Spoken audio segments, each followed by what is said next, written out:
TDS यानी tax deducted at source को लेके दो बहुत बड़े अपडेट्स 1 जुलाई 2021 से लागू होने वाले हैं। और अगर आपको टीडीएस के प्रोविजंस एप्लीकेबल है तो इन दो अपडेट्स को अच्छे से जानना आपके लिए बहुत ज़रूरी है। इस वीडियो में हम देखेंगे कि ये जो नए अपडेट्स है इन्हें आपको आपके बिजनेस में कैसे इनकॉर्पोरेट करना है। तो लेट्स गेट स्टार्टेड।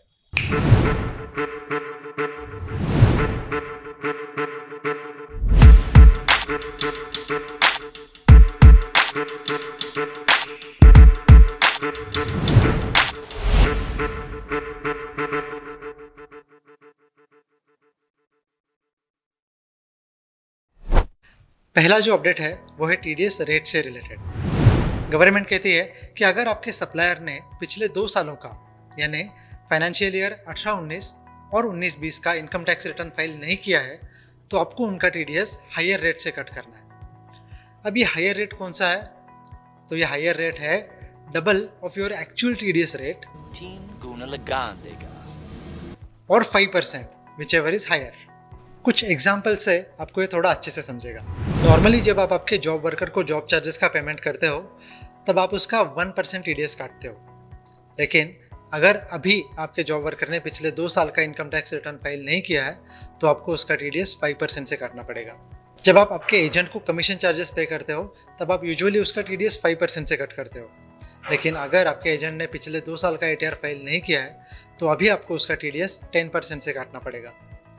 वैसे ही रेंट, प्रोफेशनल फीस और इंटरेस्ट पे 10% टीडीएस है, लेकिन अगर सामने वाली पार्टी ने इनकम टैक्स रिटर्न फाइल नहीं किया है तो अभी आपको उनका टीडीएस 20% से काटना पड़ेगा।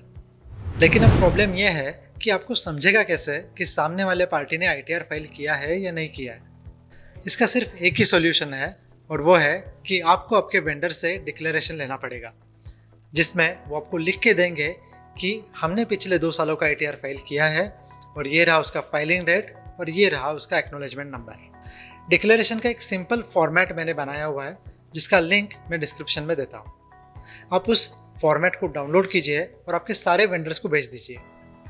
आप खुद भी अपने डिटेल्स उसमें फिल कीजिए ताकि कोई आपका टीडीएस हायर रेट से ना काटे। गवर्नमेंट भी अपने इनकम टैक्स पोर्टल पे एक यूटिलिटी बना रही है जिससे आपको आपके सप्लायर्स की रिटर्न फाइलिंग हिस्ट्री पता चल सकती है। याद रखिए कि आपके सप्लायर ने आईटीआर फाइल किया है या नहीं ये आपको समझना बहुत ज़रूरी है, क्योंकि अगर आप इस प्रोविज़न को फॉलो नहीं करोगे तो इनकम टैक्स की नज़रों में आप डिफ़ॉल्टर बन जाओगे।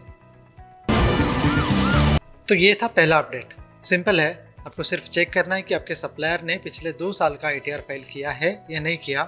अगर किया है तो आपको रेगुलर रेट से टीडीएस करना है, अगर नहीं किया तो आपको डबल या 5% रेट से टीडीएस करना है। सेकेंड अपडेट है परचेस ऑफ गुड्स से रिलेटेड। अभी तक परचेस ऑफ गुड्स पे कोई टीडीएस नहीं था, लेकिन 1 जुलाई से आपको गुड्स परचेस पे भी टीडीएस भरना पड़ेगा।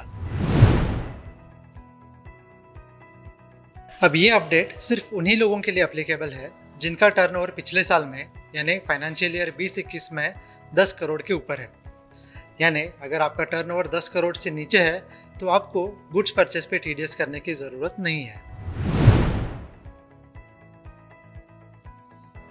ये टीडीएस तभी लगता है जब आप एक पार्टी से एक साल में 50 लाख के ऊपर माल परचेस करते हो, यानी 50 लाख तक माल परचेस करने पे कोई टीडीएस नहीं है।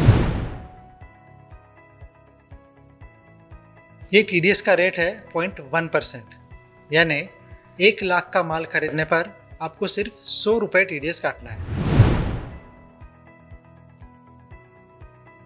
ये जो टीडीएस कटेगा ये सिर्फ टैक्सेबल वैल्यू पे कटेगा, यानी जीएसटी कंपोनेंट पे टीडीएस नहीं कटेगा। जब आप किसी ट्रांजैक्शन पे टीडीएस कट करते हो तब आपको उसी ट्रांजैक्शन पे टीसीएस पे करने की कोई ज़रूरत नहीं है। ये टीडीएस तब लगेगा जब आप आपके बुक्स में परचेस की एंट्री करते हो। हाँ, अगर आप कुछ एडवांस दे रहे हो तो एडवांस पे भी टीडीएस कटेगा। कुछ एग्जांपल्स देखते हैं जिससे आपको थोड़ी और क्लैरिटी आएगी। समझो 30 जून तक आपने किसी पार्टी से 40 लाख का माल परचेस किया हुआ है और जुलाई में आप और 15 लाख का माल परचेस करते हो उसी पार्टी से, तो आपको सिर्फ 5 लाख पे टीडीएस करना पड़ेगा, यानी 500 रुपये। अब इसी एग्जाम्पल में अगर आपने 30 जून तक ऑलरेडी 70 लाख का माल परचेस किया हुआ है तो आपको पूरे 15 लाख पे TDS कट करना पड़ेगा, यानी 1500 रुपए। बाकी TDS की तरह ही आपको ये TDS भी अगले महीने के 7 तारीख तक गवर्नमेंट में जमा करवाना है। तो ये था सेकेंड अपडेट। सिंपल है, अगर आप किसी भी पार्टी से एक साल में 50 लाख के ऊपर माल परचेस करते हो तो आपको उसका 0.1% से TDS काटना होगा। अगर आपको कोई भी क्वेरी हो तो मुझे ये नंबर पे व्हाट्सएप कर सकते हो। अगर आपको ये वीडियो अच्छा लगे तो अपने व्यापारी मित्रों के साथ जरूर शेयर कीजिए। That's it. Thank you so much for watching. I'll see you in the next video.